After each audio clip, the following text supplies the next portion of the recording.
नमस्ते। आज हम मिट्टी से जुड़ा एक बहुत ही दिलचस्प और सच कहूं तो एक जरूरी रहस्य सुलझाने वाले हैं।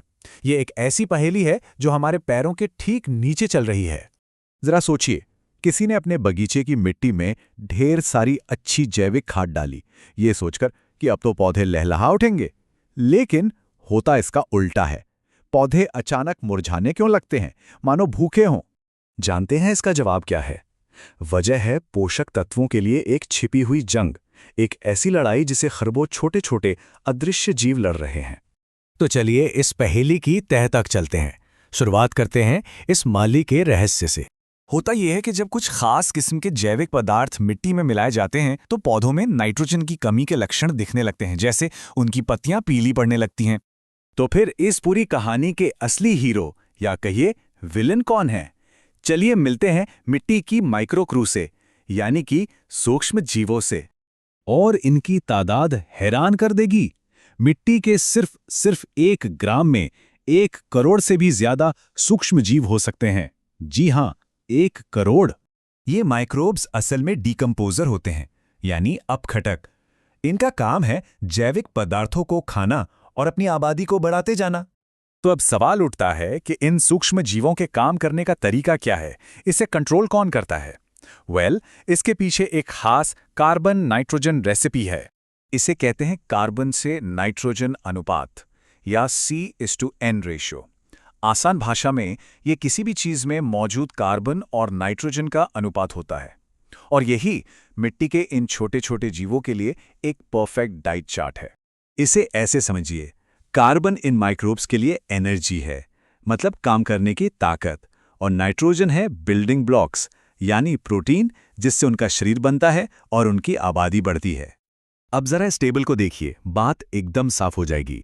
लकड़ी का बुरादा या भूसा, इनका CN रेशियो 100 से 1 से भी ज्यादा होता है, मतलब सिर्फ एनर्जी ही एनर्जी, प्रोटीन बिल्कुल नहीं।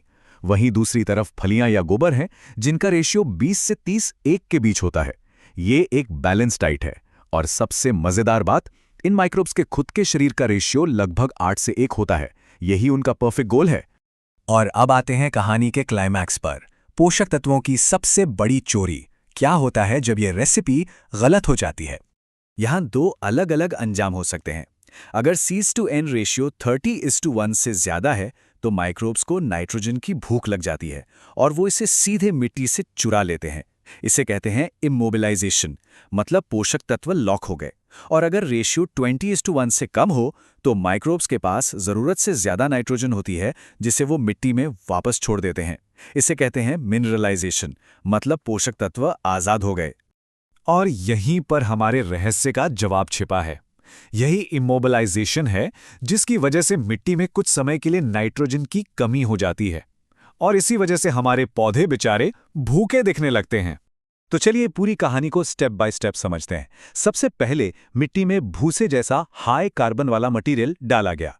इसे देखकर माइक्रोब्स की आबादी में जैसे विस्फोट हो जाता है। वो सारा कार्बन खाने लगते हैं, लेकिन अब उन्हें प्रोटीन के लिए नाइट्रोजन चाहिए, तो वो उसे मिट्टी से खींचना शुरू कर देते हैं। इसका नतीजा क्या होता है? पौधों में नाइट्रोजन की कमी दिखने लगती है। लेकिन कहानी यहाँ खत्म नहीं होती। जब कार्बन का खाना खत्म हो जाता है तो ये माइक्रोब्स मरने लगते हैं और आखिर में जो नाइट्रोजन उनके शरीर में बंद थी वो वापस मिट्टी में रिलीज हो जाती है। तो अब जब ये राज खुल चुका है तो चलिए देखते हैं कि इस जानकारी से मिट्टी की असली ताकत को अनलॉक कैसे किया जा सकता है। इस ज्ञान का हम इस्तेमाल कैसे करें? देखिए, कुछ सीधी सी बातें हैं। पहली, अगर CN रेशियो 31 से ज्यादा है तो ये मानकर चलिए कि कुछ समय के लिए नाइट्रोजन लॉकअप होगा। ये डिप्रेशन पीरियड कुछ हफ्तों तक चल सकता है। तो इसका उपाय क्या है? भूसे या लकड़ी की चिप्स जैसी चीजें पौधे लगाने से 4-6 हफ्ते पहले ही मिट्टी में मिला दें।